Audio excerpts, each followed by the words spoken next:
Welcome, Dnb20 with myself, Complex, and I'm joined by Weejii, straight out of Leicester. What are you saying, Weejii? You cool, yeah? Good, I'm good, Complex. What are you saying, bro? You good, yeah? Yeah, mate. Yeah, this has been a long time in the making, and we're finally fucking doing it. We're on it. We're doing a podcast. Like, this is going to be one of the first ones. Yeah, man. Complex Rogan, you get me? Yeah, I just need to lose the hair, and I'll be all right. And put on some muscle because like I've got no muscle there. You got them there, bro. Don't. You got them there, mate. Hench. Yeah. So yeah, do you want to just let people know who you are and what you're doing for those that don't know? Well, right. My name's Weejii. I'm an MC. Obviously, used to be a DJ. Trying to break through at the minute, doing bits and pieces in the game with a few artists that are up there. Things are starting to go better than they was. You know what I mean? And it's slow. Moving. It's moving slowly. Do you know what I mean? But slowly but steady. That's what it is, man. Just trying to work. If it's progression, mate, then it's all fucking in the right direction. Definitely, honest, all in the right direction. Yeah, well, that's what it's like here, isn't it? In this game, you just got to keep going. If you fall off, it's done. Do you know what I mean? This is exactly what it is. You got to keep going. You got to keep coming up with new ideas, new plans, new what's the word I'm looking for? Like just new ideas to keep yourself fresh and keep yourself motivated. And the ones that do, it fucking shows as well. Like, there's certain people that I've seen in this, with the COVID bollocks and everything, that have reinvented themselves and reinvented their work rate. And I think they're going to come out the other end of this fucking, do you know what I mean? A completely different artist. And on the other side of that as well, there's people that I've noticed that are just flatlined. Yeah. You notice that as well? Just coasting, isn't they? Just coasting, thinking, oh, it's cool, man. I'll just come back and do what I'm doing. The game's going to have changed. Like, I really believe it's going to be different. It's going to be different. 100%. I've noticed that as well. Like, especially in this now, because no shows means people ain't seeing you. Yeah. You get what I'm saying? So if you're not working, then it's noticeable. Do you know what I mean? Like, for people like me, it's all right because wasn't really noticed that much in the first place. And now it's just the time where you can make the music and do things with the music, because when you're doing shows, you don't really have time to make music. We do, but it's hard. Do you get what I'm saying? So now is being a little tool. Coronavirus has been a bit of a fucking, a good thing in a way. Do you know what I mean? It is for some, like, it's obviously it's bad, and what certain people have gone through is bad, and this, that, and the other. Yeah. Whether it's real or not, or the statistics of what they are, that's a completely different fucking scenario. But what it has done, I know for myself personally, I took 3 months off of work. And in those 3 months off of work, I managed to get in the studio a hell of a lot more than I usually would, and come up with a hell of a lot more ideas, which at the minute I'm looking at what I've got coming up, and I'm nice at the moment. Like, I've made more in those 3 months than I did in the last year. Well, fucking hell, you made 6 tunes in one day the other day. You get me? So, how many of those are good though remains to be seen. But at the end of the day, you still made 6 skeletons that can be used. So the work rate's massive. Do you get what I'm saying? Yeah. And obviously with this as well, it's giving you MCs a bit of a kick up the arse to start putting forward a more complete product with visuals, music releases, rather than just the live raves and stuff, which I think I'm fucking fully on board with it, mate. I absolutely love the video concept and the MC-based drum and bass. I'm in it. Like, I want to push it as much as possible. If I'm going to be truthful, you are probably the only DJ that supports and pushes the MC product like you're doing. Do you understand? I can't name another. Who else is doing that? Who else is pushing us, bro? Who else is making Spotify playlists, especially for vocal D&B? Do you know what it is? No one. This was the mad thing. When I was doing some research, I'm going through all these different playlists on Spotify, DnB playlists. There wasn't one. There was not a MC-based drum and bass playlist. Not one. There was playlists with the odd track in it here and there, but a strictly dedicated playlist, there wasn't one, which is why I did it in the first place. Shall I tell you what it is, yeah? Nobody ever believed that vocal DnB was going to be something. Like, it's sort of like grime back then. Like, it was garage, it was all about the music. They were MCing in clubs and they was doing what they were doing, but then Eskimo came along and he started in vocal grime. Do you get what I'm saying? Which was just hard spitters. Even before that, what am I talking about? There was Pay As You Go, Heartless, So Solid, all of that shit. They were making them type of tracks. But in DnB, producers didn't really want to give the beats to the MCs. You got Shabba and X and Shotter and all them that have been doing it for time, but it didn't really... Well, sometimes the timing just ain't there. Everything has to align for something to be the beginning of something. And at the minute, I believe this is the beginning of a new era of drum and bass. And that new era is going to be the more vocal-based, MC-based drum and bass tracks, which the timing now seems to be absolutely perfect for it. And you're talking about grime and stuff like that. Look at people like Stormzy and that. Look at people like Dizzy Rascal. What was they doing in the beginning? They was there doing pirate radio sets, going to raves like Sidewinders and stuff. Like, they weren't putting out vocal. You're talking 20 years ago as well. You're talking 20 years ago now. Like, what are we? We're 2020 now. So you're literally, the 2000, 98, 99, 2000, that's when it really started to kick up for like grime and garage MCs. Do you know what I mean? So we're 20 years behind. Do you get what I mean? Yeah, but you know, it's just, you could argue that DnB is so bloody versatile, it doesn't go away. It reinvents itself constantly, and it seems now, and I really, really bloody hope so, that this is something that we're now at the very beginning of something that's going to be absolutely huge and going to change drum and bass. And I can't see why not. I really cannot see why not. Do you think it's bigger now than it was back then? Yes, worldwide, I would say drum and bass is bigger now than what it was back then. But I can only base it on my opinion, and my opinion's based on, bloody hell, coming up to nearly 20 years. So there's people that have been doing it for longer that may argue otherwise. But I think it's more socially accepted now. You've got a different kind of crowd now, whereas now you've got you universally accepted, say, the universities, them kind of crowds and stuff. When I first started going to raves, I'm talking like there was some shady things going on, like people getting jacked in the rave and stuff like that. Bro, and back then, listen, they weren't even understand. Like, I remember going to, I was only young. You know what I mean? I was very young. I think I started going to raves when I was like 15. Yeah. And I remember literally getting out of the shower, playing my tunes, getting ready and thinking to myself, you could die tonight, boy. This is going to be good. And that, people think that's bullshit, yeah? But that is real. I used to look in the mirror and think to myself, yo, it could go off tonight. And that used to be an air of excitement, bro. Yeah. Like, ain't that weird? That's fucking weird. Like, now you're fully protected. People don't understand how protected you are. They used to lick shots. Like, a tune would drop, they were bossing gunshots in the fucking air. Like, yo, what the fuck is going on here? Like, it was mad. But when you get used to it, you get used to it. Yeah, like, and it's just different. I mean, like, there's a few documentaries that have popped up recently that I've watched, and they talk about how before all of that stuff was happening, it was a different vibe and everyone was hugging each other when there was obviously more ecstasy and stuff like that in the raves. I was and it was a completely different vibe. Yeah, but... Yeah, better drugs back then. I wasn't around for that era, so I was only around for the era where it was a little bit more moody and a little bit less... You know, drum and bass was less accepted. You said you was into DnB and that, and it was a bit like, oh, right, you're in the drum and bass. Like, oh, okay. Like, it weren't accepted the way it is now, basically. Yeah, and if you was into DnB, they were like, drughead. Yeah.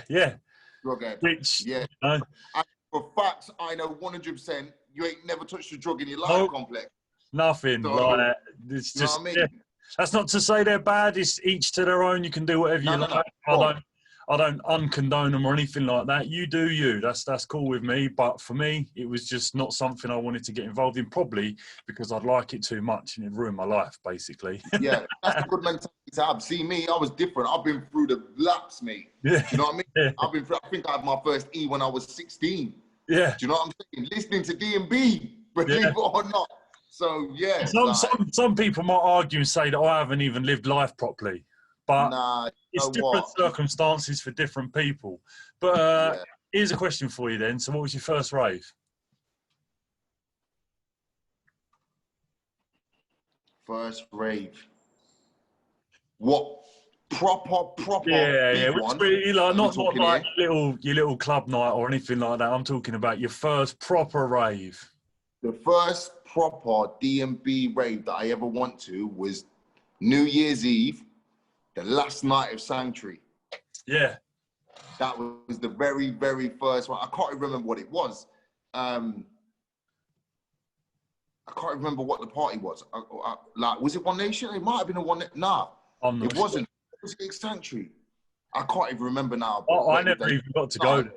I never got to go to Sanctuary. Never went. It was either 2003 or 2004. I can't remember what year it was. Yeah. But that was the very first one I went to. And then the one where I got to experience, I only got there for a couple of hours, I remember, and it was on a whim, and we managed to get in. And I was only 15, 16, I think I was then. Yeah. And then my fucking second one that I went to, which was probably the most memorable one, which was the biggest one that introduced me into it straight away, was 2005 Global Gathering. Global Gathering, yeah? Yeah. And bro, I'll tell you what we did. I had £2 in my pocket. Yeah. Literally, I had £2 in my pocket, and we jumped the train to Stratford-upon-Avon, and the bus to the airfield was £2. I paid my £2, got on the bus, went there. The queue was absolutely huge round the whole way of the whole thing. And me and my mate walked all the way around this fence looking for a gap to get in, right? Yeah. we got way up the back where they had all the tents and they had the cars parked and everything. And I remember it was like, there was like a fence, then there was like 10 yards, then another fence, and every 200 yards, there was like a big pillar with people on them looking. Yeah. So it was mad, like all the way around, it was like that. And then we got to the back and there was people jumping over the fence, going to their car and jumping back over the fence. Yeah. And he was like, what the fuck? So just gone, when this guy jumped over, we're like, you right, mate, what are you doing? He's like, I'm just getting some stuff out of my car, mate. Why? He was like jumping in. He was like, yeah. He was like, come with me, mate. Come back. I took my top off. So I was bare chested, jumped over the fence. I had to tuck down my trousers, ran into the crowd and just put my jacket back on and my t-shirt and walked straight down. And that was the first hurdle. And I found all my mates, because once you're in the tents bit, what you don't know is you've got to show a band. Right.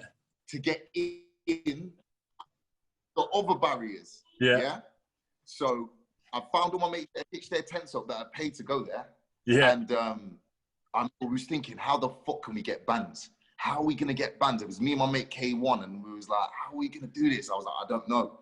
And then I just had an idea. I thought to myself, let me go to the ticket thing and pretend, because by this time I was a bit drunk, and I was like, let me pretend I fell asleep. Drunk and brave. I went there and I said to the woman, I said, listen, I fell asleep and someone's cut my band off me. And she was like, oh, don't worry, love, here. And that was it. I was in. Sweet. So what you're saying is you still owe Global Gathering the price of admission. £2. Listen, I'm not going to tell you how, but I ended up leaving Global Gathering with an earner, mate. I had so much money left out. It was fucked. I remember finding, can I say it? Yeah, I'm going to say it.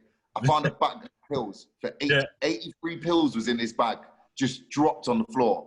And then that was my earner. I just made money the whole time I was there. Turns out that was vitamin C tablets.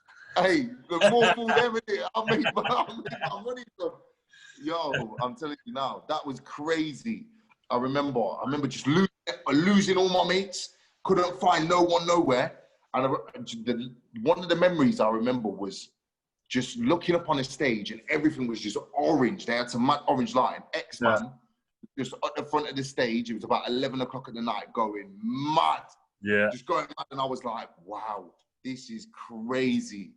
I was like, this is crazy shit, man. And from that, I never went back. I remember even going into a hardcore tent when the drum and bass locked off, and I was in the hardcore like, I've got a funny story. I'll come to that in a minute. I've got a funny story about a hardcore arena at one of the bookings I went and done. But my first rave was what was mine? The Accelerated Culture Drum and Bass Awards in 2007, I believe. Maybe where was that? Maybe sooner than that. That was in Coventry. Oh, yeah. So that was like the pirate radio station I used to play on was nominated for best radio station. I think we ended up coming, I think it was like 4th or 5th or something like that, which weren't bad considering we're an Essex-based, drum and bass station, and you had the likes of. What was the name of your station again? What was the name of the station? Charge FM. Charge it. What was the other one you used to be on before that? Syndicate. So I was on Syndicate after Charge. So originally, me and my mates, we started up our own station.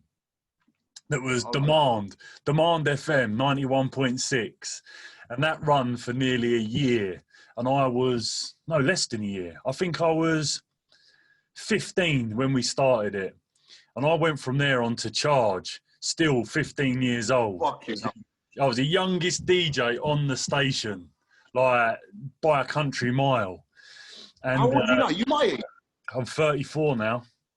Yeah, you're my age then. Fuck, we're old, man. Shh, don't tell no one. Yeah, it's a secret. Like, I'm not 34. I'm 21, honestly. But, that Accelerated Culture Drum and Bass Awards was like the first big, massive one. Obviously, I've been to club nights and stuff like that before, but this was the first proper big rave.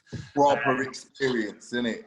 Like, there's a tune that always will stick in my head, and it was Generation Dub, and a tune called, I think it was a Deliverance. And that tune, I'll tell you what, I listen to it now, it takes me straight back to that fucking rave. Standing in the middle of the arena whilst they're playing that. Takes me straight back. And music does that. This is why music is what it is. You hear something and boom, you're straight back in the moment. Like, yeah. So do you know what, man? That's why me and Kaiser the other day when you did the guest mix for us on the radio show, yeah.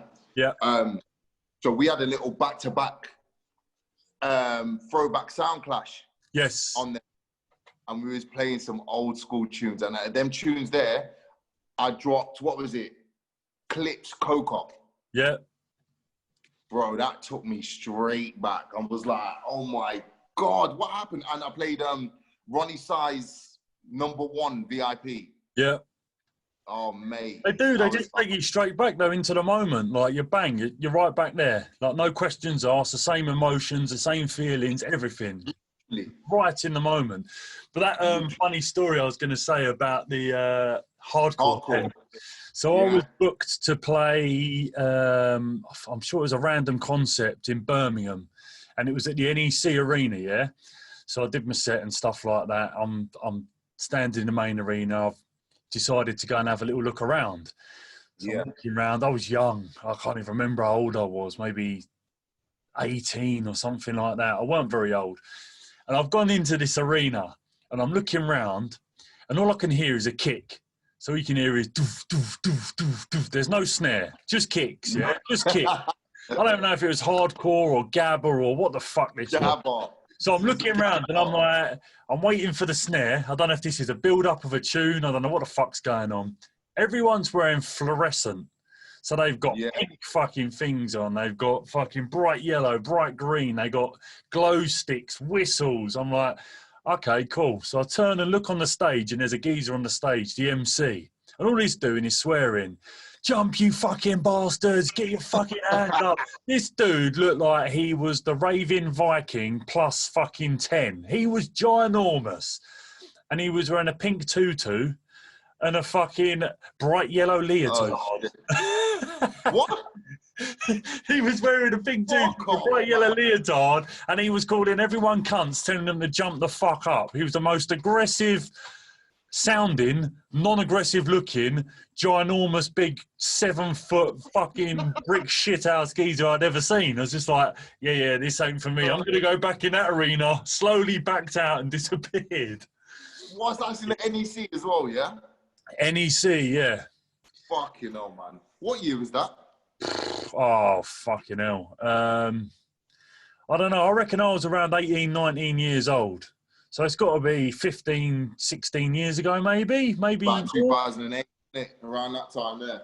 Yeah, I mean, back then, I was in Birmingham a lot because I'd been releasing with Music Hurts, which was Escape's label, which was Birmingham based. And I think I was up there that much. People thought I was from Birmingham. Like, okay. It was mad. He's like, "You're from Birmingham, ain't you?" I was like, no, I'm from Essex. What? Nah. That's one place, yeah? That's one place. I live so close to Birmingham than anywhere else, really. Coventry and Birmingham, that's close to me. And I do the least music in Birmingham, bro. Yeah. Like, yeah, the least music. I don't really get books in Birmingham that much, only for little things. I suppose the biggest thing over there is Bassmans, isn't it? Bassmans and Triggers, and they do that there. But it seems to have dropped off massively, innit? The Birmingham scene, like for drum and bass, dropped off massively. I mean, back when I first started, it was a real fucking hub. It was a hub, like the raves at Air, the fucking Custard Factory, and Custard Factory. Oh my god! These places, like, there was some sick. I used to love it up there. See, that's another reason why they called Air is because they used to bust shots when the tunes dropped. Yeah. They called it Air. Like that's a myth I've heard. Anyway, you get me? But that's why they called it, man, because they're busting so many shots when them tunes are, and the DJs used to know that they made a banger by the gunshots that got let off on their tunes. Like when the roof was gone, they knew. Like, yeah, drum and bass has changed so much, man. Yeah, but, massively. So, fucking hell, we've been talking loads, didn't we? We ain't even got to anything. How did you get started? What, in drum and bass or music in general? Let's go with drum and bass with maybe a little splash of music. Obviously, what drew you into the MCing and, as you said earlier on, the DJing side of it, which was what you first started off doing. How did you get being an MC? So I think I wrote my first lyric, yeah? First lyric I ever wrote was like when I was about 11, I think. And that was purely, because I was into like proper American hip hop. Yeah. Like, without going into it too deep, I went to boarding school when I was 10. Yeah. And in this boarding school, they used to have like American kids from all over the world in this boarding school, like, that were just a bit naughty and that, you know what I'm saying? So these kids, when they got left there, used to bring their musical influences with them. Right. So I got used to like Tupac, Biggie, in like 1998, 1999, because before that, I was brought up by my mom, who used to listen to just reggae and pop music. Yeah. Like think proper pop music I'm talking about. I didn't know nothing else, like Peter Andre and shit like that, yeah? I'm being deadly serious, yeah. But she listened to a lot of reggae. So obviously being Jamaican, that's where a lot of that came in. But then I come to this boarding school and they started showing me DMX and Tupac and Biggie and shit. I was like, what is this? And my mum was telling me, you can't listen to that. So I'm listening to it more. And then you had kids coming from London who used to live in West, in Notting Hill, in places like that, and they're getting deja vu, and they're getting all these tapes and bringing these tapes back with them to hear. But where I live in Leicester, there weren't none of that. You couldn't get that shit. So at my age anyway. So I'm like, listen to all this this fucking garage and all of this type of shit. And then that sort of sparked it, really. And I remember sitting down with my mate, who was my best mate at the time, yeah? And he was like, I've been writing some lyrics. And I was like, okay. And then I started trying to write it as well. You know what I mean? Listening to Wu-Tang. I remember I was listening to Wu-Tang. Yeah. Started writing, sketching these little bars. And that's what really started it. And I was only 11 then. And then, yeah, I remember like, yeah, you're talking like 98, 99. And that sort of triggered it for me. I'd always loved music though.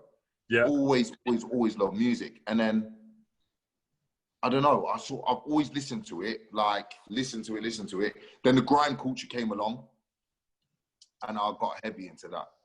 Yeah. Heavy grime, like, yeah. And that grime kind of corrupted me, like, because I wanted to live that grime lifestyle. Yeah. When grime started, this is the thing about it, now grime is just bare students. But when it started, it was bare criminals making music. And that's the truth of it. That is the truth. It was bare criminals that didn't have no education, who loved music, who were just on this gang shit. Sort of like drill is now. Do you know what I mean? But it was grime. And then that sort of sprawled me into it. And then around about, in the middle of that, when I was at boarding school, actually, I think it might have been around 2000-ish, yeah? This guy who used to work in the boarding school at the tuck shop, his name was Gums, yeah? And he was about 20, maybe a bit younger. Yeah. And he came and he gave me this tape. And it was Shy Effects Original Nutter. Yeah. And that was the first taste of jungle and drum and bass I ever got. And I was about 12. And I was like, what is this? I ain't gonna lie, at first I was like, I didn't really understand it. I didn't really get it, yeah? And I was like, do I like it? Don't I like it? But because he liked it, and I looked up to him. Yeah, of course. I forced myself to like it. I forced myself to like it and started listening to it, and I was like, yeah, man, actually, this is all right. You know what I mean? And I remember when Napster came along. Jesus Christ, yeah. So I started searching jungle and drum and bass in Napster. And Yeah. do you remember the old Superman tunes? Yeah. You remember them tunes there, yeah? And the original Ready or Not and shit like that. Yeah. I started finding them and just I was finding my own shit because I had nowhere else to get the music from. Did you get what I'm saying? So I started finding like drum and bass and jungle like that. And then one day I met this guy in about 2003. I sort of forgot about it. And I was just grime. I didn't give a fuck about nothing else. I was just on grime. And then this guy I met, I'm not going to say his name because we don't get on anymore. Yeah, yeah. But I went to his flat one day and he had all of these tape packs. Just bare fucking tape packs of drum and bass. And he was like, listen to drum bass. I was like, fuck drum bass, man. I can't be arsed with that shit. I'm on grime. I like grime. And then he pulled out this, what tape did he pull out? I swear it was an SAS tape. An old SAS. Put it on. And I was like, yo, this is all right. I was like, because drum and bass has sort of changed then. Do you know what I mean? It was sort of going through a transition. Yeah. And I was like, oh, this is all right, you know. And I remember another tape he pulled out. It was X-Man and Fantasy. Yeah. It was an old X-Man and Fantasy. And it had that tune, Top Buzz and Fantasy. I can't remember the name of it, man. And it came on and X-Man started spitting. And when I heard X-Man, I was like, yo, this guy is sick. I was like, what the fuck? How can you spit like this guy? And started trying to get that quick flow like X-Man. And that sort of brought it. But then, me and him got some decks, some 1210s, set them up in his flat. 1210s, your first decks, yeah? 1210s. Man was balling. I think he had some, before that, I think he had some shitty ones.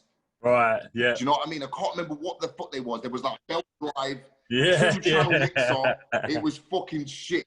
But we ended up getting the 1210s somehow. Yeah. And we just started going on vinyl hunts everywhere, going on vinyl hunts, and we just mix and spit at the same time constantly. Started going to 5HQ in Leicester. Started going to hard to find records, where I found one of your records. Yeah. Way back, found one of them, and just started just mixing and doing shit like that. And I sort of enjoyed the DJing just as much as I enjoyed the spitting. Do you know what I mean? So that really just boosted it. But I never was taking it serious, ever. Like, it was just a hobby. It was just get fucked out of our heads. Yeah. And put music. Literally, we just drink, eat pills, smoke weed, and just play drum and bass all the time. Just live it. And just sit there and go into dreams about how we was at these raves when we really weren't at these raves. You know what I mean? Yeah. And then started going to them. And that kicked it off even more.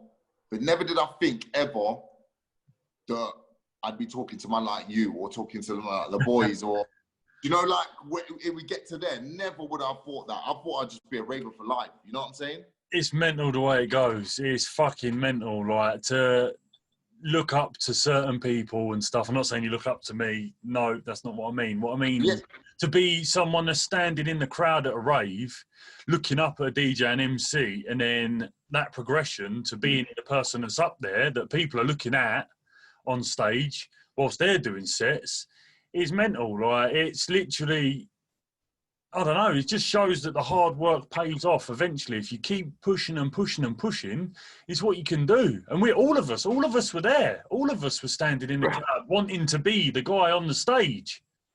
Yeah, man. And you know, now you are there, right? And you do it. Do you find this, it don't match up to what you thought it would be when you were stood back here watching it? It's different. It's definitely different. But I must admit, there is, and it's usually after the fact. It's not in the moment, which is a bit of a shame. But it's after the fact. You look back on certain things that have happened, and you're like, yo, that was fucking mental. Like, did I do that? But at the time, I suppose it's because you're like, I need to work. This is business. I've got to get this done. I've got to be the best I can. You're more focused on the task at hand than the experience of it actually doing it. I think that's what kills it. You know, the fact that you actually, because people don't understand this, it's not just standing up and running 2 tracks and mixing them in and doing some sick. It's not just standing there with a mic. It's actually working like it's business now. And I think that's what kind of, for me, makes it a little less different, because you've got to work, man. People don't understand this. They don't get it. Like, it's work now. It's not just a get fucked out, you read this done on the stage, rare. If you want to get to an elite level, like, not that I'm on an elite level, but that's where I want to go. But I've realized the method is, you got to work, mate. Like, work differently. It becomes a chore almost. Do you get what I'm saying? You're professional with it, innit? Yeah, I remember standing in the rave. In the rave, and Skibbity walking past me. And I was like, what the fuck? Yeah. I said, does Skibbity just walk past us? And he was like, yeah. I said, what the fuck's he doing in the crowd? Yeah. I was like, what's he doing in the crowd? Like, he shouldn't be in the crowd, bro. That's weird. And he was on his own. No bouncers with him. No, nothing. He was just walking through the rave. And I was like, yo, we'll just go chat to him. He's like, no, you can't chat to Skibbity, man. This is before social media. This is before any of that shit. Like, you had to go and knock on your mate's door to see if they're in. You couldn't call them and that. You know what I mean? Like, kids don't understand that shit. Yeah, and I was like, I couldn't understand, like, wow, how the fuck is Skibbity just walking through the rave like that? Yo, there's Shabba. How the fuck Shabba just walking through the rave like that? That's mental. Like, I couldn't understand it. But now I get it. I get it now. Do you know what I mean? It's one of them things, like, it's not, everything's a perception, innit? And when you get it, yeah, definitely. You realize it's mad, man. It's mental. So, like, be able to do what we're doing, I'm appreciating it. Do you know what I mean? 100%. That's why this thing is hard right now. We're not doing shows because I feel like that's our reward. Yeah. Do you know what I mean? Like, how are you coping not doing shows? Yeah, it's especially sort of someone in my situation. I was trying to make as many strides forward as possible, and I was starting to get the where I wanted to be. Started being involved in the raves I wanted to be in, going out and doing stuff. I had a bit of a quiet patch, and it kind of feels like it's put all of that on hold, and everything's just paused, which is a bit of a pain.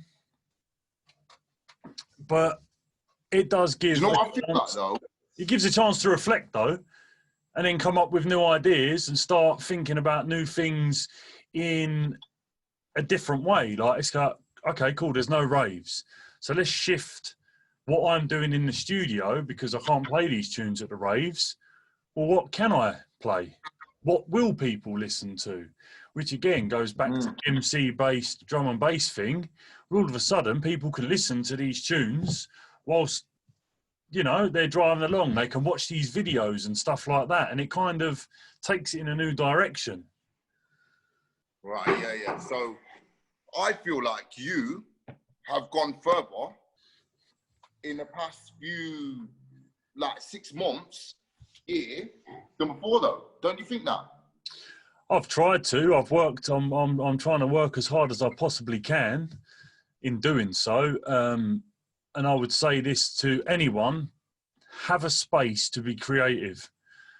I built a studio at my house, and since I've done that, I've been able to make probably some of the best music I've ever made. Rather than trying to cope with, as maybe not as an MC perspective, but as a producer, I was making tunes on a laptop for years, sitting in the front room, distractions all around me, trying to do the best I can. And then since actually building, which I'm sitting in now, my studio, it's just different. I can be a better version of myself because I've got this space with no distractions to be able to make music. I feel like I can be more creative. See what, yeah? So I remember about a year and a half ago, that you was screwing a bit. Do you remember? I'm always screwing. You know, like, when's this shit gonna blow up, man? Like, when's it gonna happen? And he was like, yo, don't worry, bro. I remember as saying to you as well, don't watch that, Complex. It's coming, man. Don't watch that. And then all of a sudden, it was like just after that, you got time to load down these tunes. You were banging these tunes out, and we was like, what the fuck, bro? How are you putting these tunes out, bro? What's happening? And then all of a sudden it just went boom, boom, boom, boom, boom, boom, boom, boom, boom. Like you found a new sound that you was playing with. Do you know what I mean? Like it went, bro. Like, could you feel that transition? No, I still feel like I'm in the same place, if I'm honest. Like every accolade I'm trying to get and everything I don't want to recognise anything, because I feel like it will then hold me back thereafter, because I'll think, oh well, you know, I'm in a better position than what I was before, so I'm cool, man. I'm just going to sit and relax and feel like I'm the bollocks. It's like, on the other side, I think everything I do, I don't think's good enough. But no, I can be better. I can do better. I can work harder. I can do something different. Yeah, cool, I've got this and I've wanted to get that, but I want to do something more. I want to be better than that last tune and all stuff like that. I mean, music can be very frustrating, and there's probably loads of people out there, even the guys at the top of the game, to the middle, to the bottom, that find the frustrations with music and have been through those frustrations of trying to break through and get where they want to be. And then even when they get to where they want to be, they move the goalposts, and they're like, well, now I want to be this, so I'm going to work towards this, and I'm going to go through the same frustrations to try and be even better, to try and be even bigger. I guess a lot of us MCs, DJs, producers, we're all the same, aren't we? We never think our stuff's good enough. Like, we can have confidence in what we're doing, but you break it down to the bare bones of it, and it's like, yeah, you know, that tune's all right. Where someone could turn around and tell you that's the best thing you've ever done. And you're like, yeah, it's all right, but, you know, like, I'm going to try and do this instead. You see what the problem with that is, yeah? And I am the worst for this probably as well. Like, you forget to enjoy it. Yeah. Yeah. You know what I mean? And like, that you know, when this corona hit, yeah? And then everything got banned and everything was like moving funny. That's when I really realized, and I thought to myself, do you know what, yeah? man took this for granted. I didn't even like all the shows. I just thought, yeah, it's another show done, boom, gone.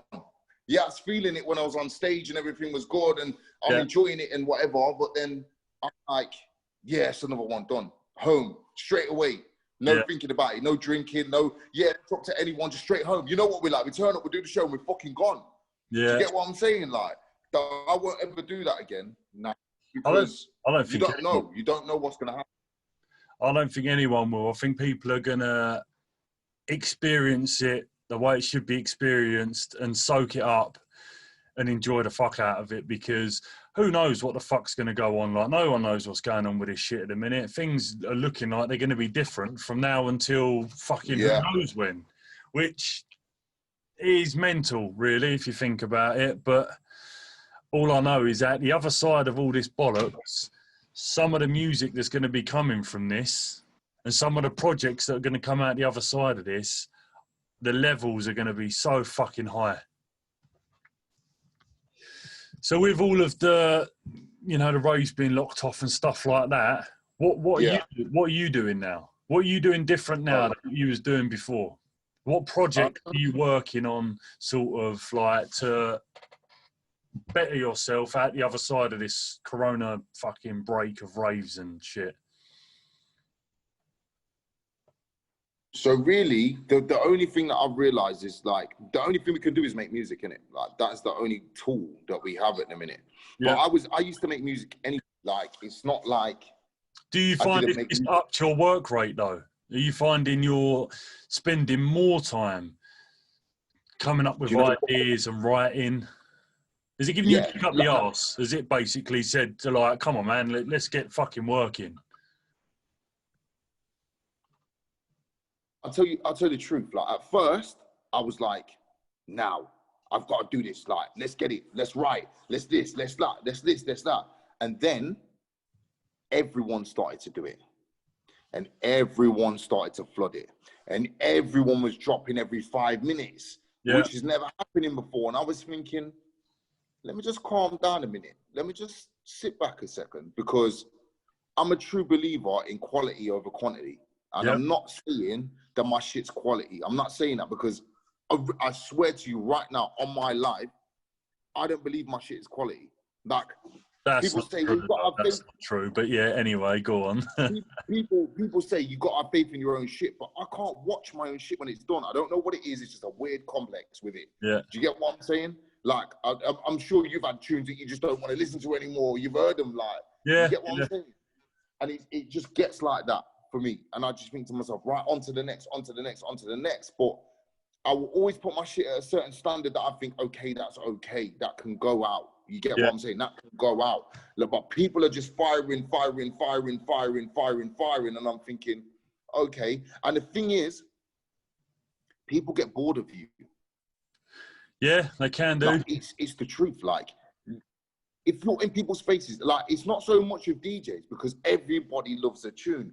But you know, when someone's face is in your face all the time, you just think, piss off, mate. A minute, just fucking get out of here a minute. Like, and that's how I feel. I might be wrong. That's how I feel it's like for MCs. Do you understand what I'm saying? It's that balance, though, isn't it? It's that balance. Sorry. Go on, It's that balance, though, isn't it? It's the balance of trying to keep people wanting more. So, for instance, as an analogy, and it's a crap analogy, but there's a certain food you like. You like pizza, yeah? You want to eat pizza. If you have pizza every day of the week, you'll get sick of pizza. Whereas if you have it once every month, you'll still enjoy that pizza. Exactly what it is. There you go, man. And do you know what? Another thing, tunes don't seem to live forever anymore. Like, back then, you've got tunes that live for 20 years long. Right now, you know this as a producer. You can put out an absolute fucking banger. It'll last for 2 months, and they're like, "Where's the next one?" Yeah. Well, this is part of the fucking problem, and it is. You pour so much effort into it, and obviously, recently I've done an album. And it's a perfect example of that. I poured my heart and soul into this album. This is my first ever album of doing this for 19 years. I've never made an album. the chances are no one's really going to be playing many of those tunes in a month's time. But to me, it's the biggest project I've ever done. But because of the way the culture is now, it's like, sick, man, what's next? They're greedy, bro. Like, they don't understand. Do you know what it is? It's this whole online shit, man. Think there's nothing to the imagination anymore. Do you know what I'm saying? Like, the imagination causes a delusion that things are bigger than they are. You get what I'm saying? And the fact that everything's touchable now, everything's reachable, like there's no barriers anymore. So people feel like they can just do what they want, say what they want, get where they want, do anything. But they can. You know it out. There's no quality control either, is there? There's no quality control. You can literally post up anything and reach X amount of people at any given point. Whereas back in the day, you couldn't do that. Like, to get music to people, it had to go through a process to be approved, to be said that, right, that's good enough to be put on vinyl. Now people can go and buy that. Whereas before, like, if it weren't good enough, well, I'm sorry, mate, your tune's not good enough. People ain't going to be able to hear it. Like, you're saying you went to the record shop and you found one of my tunes. If that tune wasn't good enough, you would never have found that tune because it wouldn't have been available to you. 100%. Now anybody can put anything out anywhere. Anybody can be an MC. Anybody can be a DJ. Anybody can be a producer, and they'll have a platform to be there. Like, that wasn't how it was. Like, but that's how. To play devil's advocate on that, that also helps a lot of people break through and be discovered that might not necessarily have been discovered in the first place. And it also makes the competition a hell of a lot more and forces people to be innovators, to come up with new ideas, which then creates something completely different. So it's a double-edged sword. It's a double-edged sword. It's like, there's a lot more crap out there than what it was. On the flip side of that as well, it also allows a lot of the dog shit to get places, right? And I'm not saying that I'm more worthy than anyone. Let me get this right, yeah? It's just, it allows people, you know what? You work hard and you work long and you do everything that you can. And then all of a sudden, some no talent bullshit gets put somewhere because of just, I don't know, like any circumstance could catapult it. Like, they could go viral for some bullshit reason, but all of a sudden they're fucking there. Let me give you an example. That fucking, why you coming fast? That fucking geezer. Yeah. Like, do you see that video? Wait there. Don't go nowhere. What is this, bro? Like, what is this, innit? Like, what is this? This guy, it's just, that is just an example. I didn't want to pinpoint anybody in Dnb because I don't want to put nails in my coffin. But at the end of the day, because even now, you can't be free talking and free thinking anymore. Like, me of all people. Yeah, you can't. Me of all people, I've got the biggest mouth and I'll tell you exactly what it is, yeah?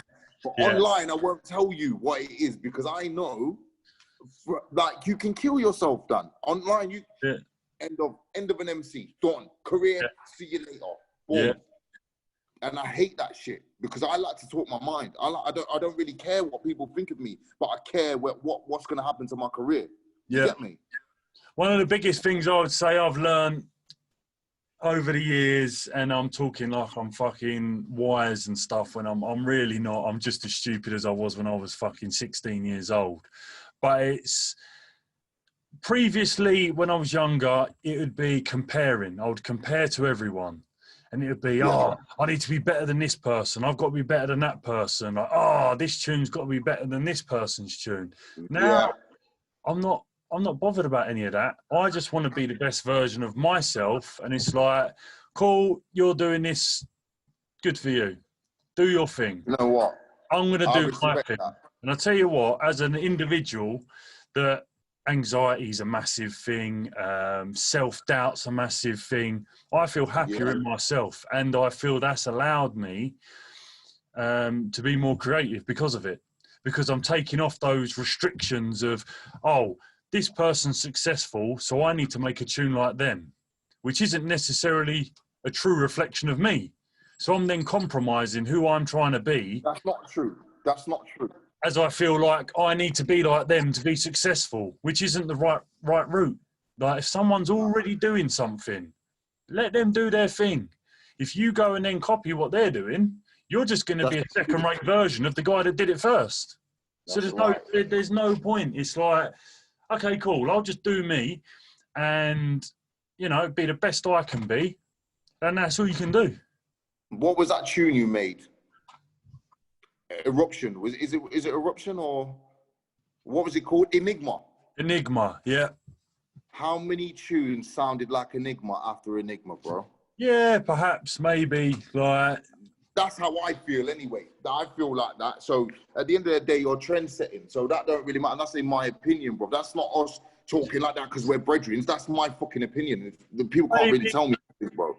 Maybe not. Like I don't see it that way. I just see it as that was a tune that I made. And if people want to take influence from that, I take influence from people. When I was making music in the beginning, people like Twisted Individual, like Generation Club, Hazard. These guys were like, they were my idols. And it's not to say that they was my idols.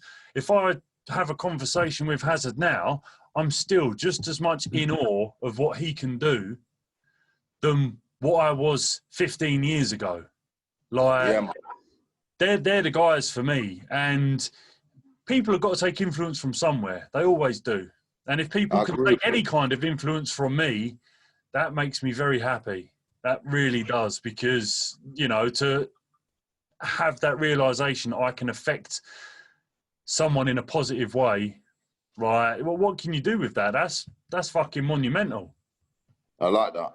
If I'm under pressure, if I've got a deadline or something like that, right, you need to do this by then, I'm going to struggle to do it. Just because it's like you start forcing it, you're not letting it flow. Some of the like Enigma for that, you know, for an example, that tune basically writ itself. I sat there making it and it built itself. I couldn't tell you how I made the tune because I was sitting there doing it, and it was just one thing after another, and it just flowed. And it was there. And it was like, this is what come out at the end of it, and it's like, fucking hell. This is what I've done, but I didn't sit there with right, I have to do this and I have to do this now because I don't think I would have made it otherwise. And see, that's another reason why I've stopped firing music at the minute. Because I thought to myself, I'm not pressuring shit, man. I'm sitting back. I put a couple tunes out. Let them live for a minute. Yeah. Let them live for a minute. Like, let everybody else have their hype for a minute. Let everybody hype. Because what they don't understand is I'm quietly just plugging away. I'm quietly just plugging. I'm quietly doing my thing. And I've got things lined. So when I see, when they go to reload, I start firing. You get what I'm saying? Yeah. Like, I'm waiting. I'm ducked behind the trenches. As soon as they go to reload, that's when I start firing my shit. And it's like, I'm making it like it's a competition, but it's really not a competition. It's just you got to know when and where and how. Timing is everything.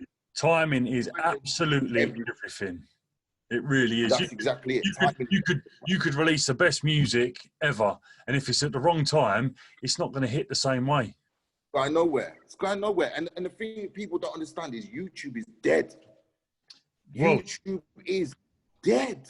Spotify seems to be the way it's going for now. I mean, when you got people like your Joe Rogans and stuff signing fucking the biggest podcast show in the world has signed rights to Spotify. Like that's the wake up. That is. That's like, and for me, I've only just set my Spotify up now. I'm behind. Yeah. When it comes to shit like that, because I'm this is one thing I need to change about myself is I'm behind. Do you know what I mean? I've got people telling me, "Yo, set your fucking Spotify up. What are you doing?" Yeah, like, get it done, mate. Honestly, like, get it done. I've done that. Any other MCs out there as well and DJs and stuff, like, get it done. Do you know what? Do you know what's bad complex? Yeah, this is how bad I am. Yeah, my tune dropped on Spotify on Friday. I forgot. What tune? Come on, give it a pop now. Tune, innit? The ICU tune, yeah. Obviously, it's on YouTube anyway. Yeah. I launched it on Spotify and all other platforms because so many people were like, "Why is this not on Spotify? We want to stream it."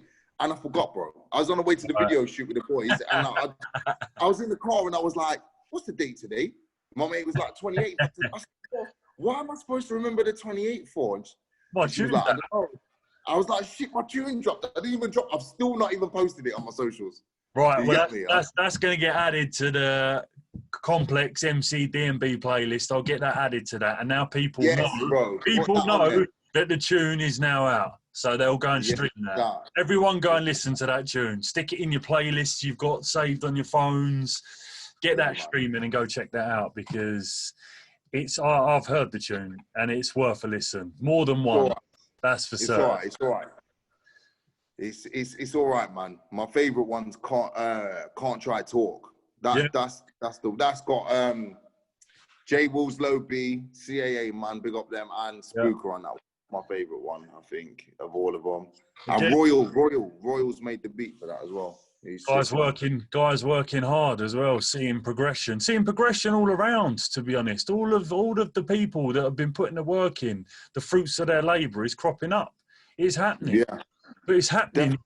Like, this is the thing I've never understood. A lot of people would much rather have individual success, whereas for me, it's like, if one person within drum and bass is successful, the whole scene is successful. It then opens doors for other people, because it shines a spotlight. It's like, if one MC-based drum and bass track goes fucking viral and all of a sudden starts hitting the charts and stuff, all of a sudden people are going to want more of that, and they're going to start... That's the door. Yeah. And shall I tell you who's going to do that? I'm going to tell you right now who will do that. And it's not because they're my boys, but Azza and Grimer are going to open that door. I'm telling you that. Like, people don't understand. I've heard the new EP. One of your tunes is on the EP as well. Like, you've got a tune on the EP. Like, and I've heard that EP. See, how can I explain to you? They're songs. Like, they're songs you can hear on the radio. What we make MC things. It's kind of like spitting. It's got structure to it, but it's not. I don't know what it is. I've listened to that, and it's just different. It reminds me of grime. You get what I'm saying? Yeah. Anyway, there's a song structure to it, and it's replayable. There's hooks on it. There's ad-libs on it. There's clever shit on it. It's just how it is. And that is going to open the door. They're doing it differently. They're doing it differently. And I'm going to be having a chat with them as well. People are going to be able to check that out. I'm going to be doing a podcast with them boys. And they're doing it differently. They really are. But I'm seeing that a lot of the MCs are now jumping on it, and they're putting in a lot of effort. I've seen X-Man doing projects. I've seen Harry Shotter releasing a drum and bass vocal album. Like, these guys are working hard. Yeah. And it's all of them. It's not just one. It's all of them. And I really feel like it's going to bring everything up. The levels of the whole thing are just going to keep rising and rising and rising. And they're going to be getting the best out of each other because of it. It's exciting, man. This, like, I keep saying it, this is the beginning of something. We're at the beginning of something. Even all the up-and-comers, like, I know I said, like, quality over quantity, but at the end of the day, the quantity is helping it in a way, because it's just in your face.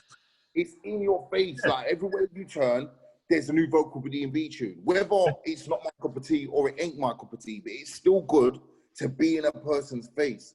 You get what I'm saying? Just all these different artists, up-and-comers, are on it, and I rate that. I do rate that, man. Like, I rate it. It's all just pushing in the right direction. Like, Eminem was an Eminem when he first started. He is where he is now. And it's progression. It's like, they're going to get better and better and better. And who knows? One of the guys that may not be top of the top now, give them 5-10 years, they might be completely changing the game. Yo, there's potential, man. There's potential in a lot of people. That keeps me on my toes. I'm not gonna. This is why I don't like to watch people, because there's a lot of potential, man. A lot of it, and I think, wow, you're good, you know. And I think, raw, you're good as well. And then there's the pressure of, you better step your fucking game up, son, because don't get comfortable. You know what I mean? Don't get comfortable. Really.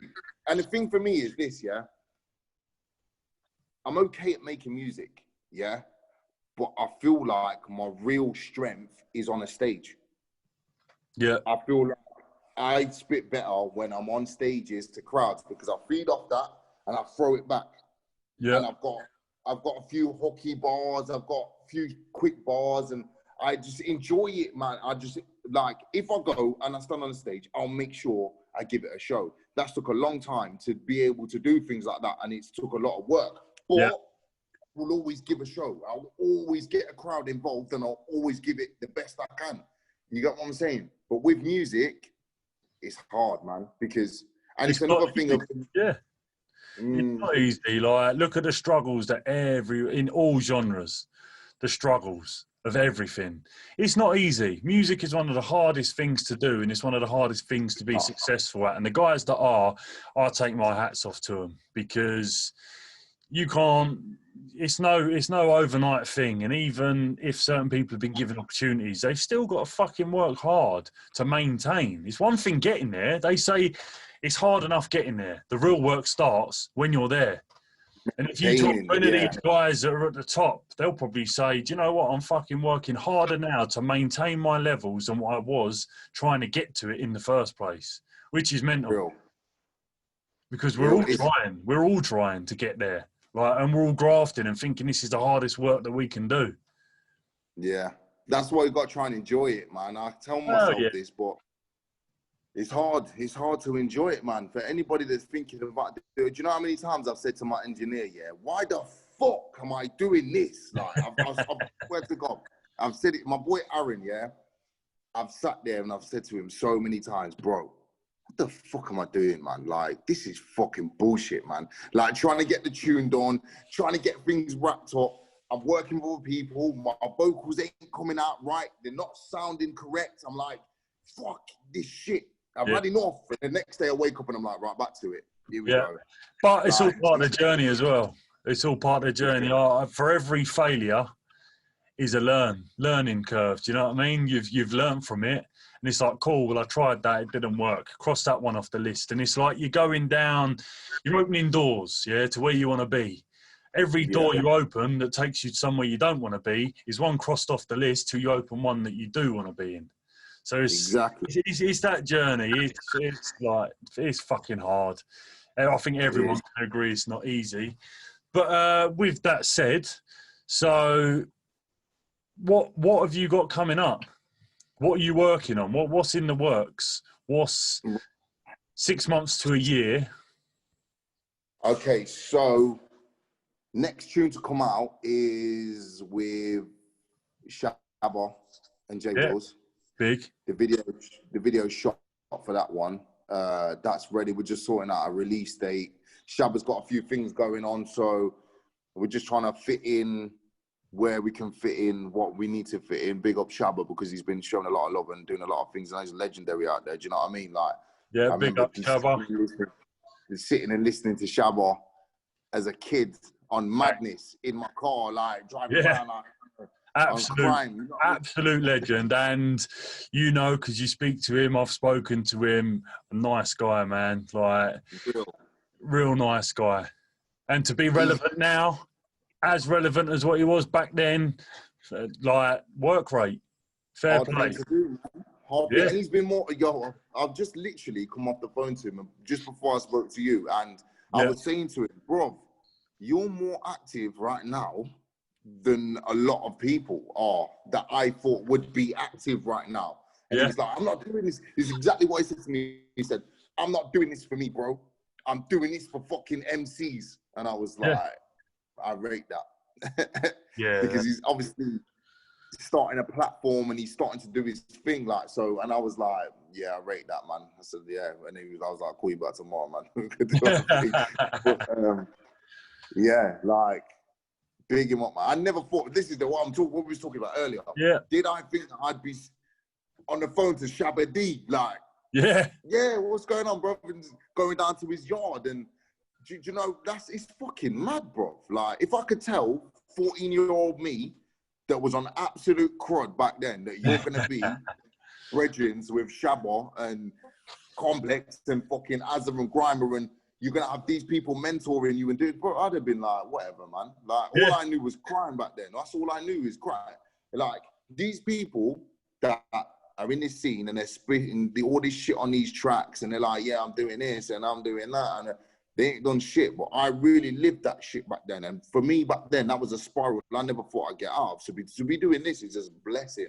A complete and utter blessing, man. Like, and to be honest, it was that made me go hard into the music. And I wish I did it earlier, but I never. Do you know what I mean?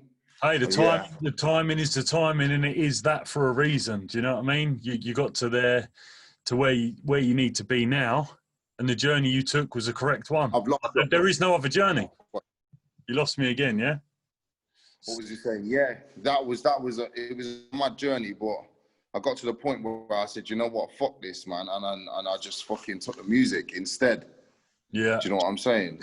Like it was a mad thing, but yeah. So the next projects after that, sorry, I got carried away talking. Then the next projects after that is gonna be, I've got something. Can I really say? There's stuff lined up. I'm gonna be doing tracks with Azza and Grimer. Oh yeah. There's something coming with Azza. I've got one recorded already. So there's something coming with Azza and Grimer. Forgot about that. Yeah. That's coming soon. What else have I got? There's another couple bits I can't say nothing about. They're coming as well. Before we shoot, is there anyone you want to give a shout out to? Kind of putting you on the spot, but anyone you want to give a special mention to just before we sign off? Shout out Complex, obviously, for having me, bro. That's big in here. And this is a fucking wicked concept that's come up here. You know what I'm saying? Like, I rate this, do you know what I mean? So, endorsing that all the way. Big up TNA all the way, because they've had my back more than anything, and yours too, you know what I'm saying? Like, big up the up-and-comers and that are coming through right now. I love it. I'm not even gonna lie. It's good for the scene. It's good for what's going on. Big up Shabba. Big up X. There's so many people. Like, what people don't know about X is X gave me my first big show. Do you know what I mean? Big up X-Man, Next Type. All of that. We didn't even talk about X-Man. X-Man, they're all doing things for us. And do you know what? It's so collective and so good what people are doing, man. It's a madness, man. But let's just say, like, people that we haven't spoke about during this, it's not because we don't want to speak about them. It's literally because we'll be speaking for about 48 hours straight if we wanted to get through everything we could possibly talk about. There's loads of people that deserve credit. And if you haven't been mentioned, don't be offended. It's literally just because there's so many people, and I'm pretty certain people's names will crop up. And hopefully in the future, I can have a chat with X-Man and we can be doing this and give him the props that he deserves, and the likes of Shabba, Azza, Grimer, all of these people. Yeah, man. Trust me. Like, people think, this is what I'll say, yeah? People that meet these people, yeah, know that they are really down to earth, and they've got time for people. Like, but they really do go above and beyond to help, man. And I rate that. And I can't wait till I can get into position to be able to do that for people like that's been done for me. Like, Azza and Grimer,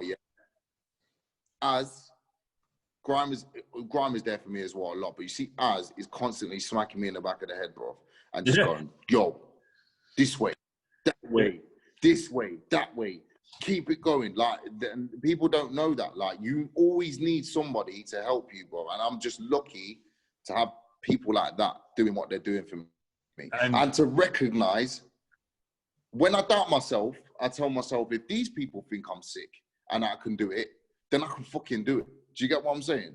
Yeah. And that's the main thing of it, man, I think, really. So, but big up anyone that I ain't really mentioned, I just can't remember right now. But anyone I roll with, oh yeah, big up J Wills and loads as well.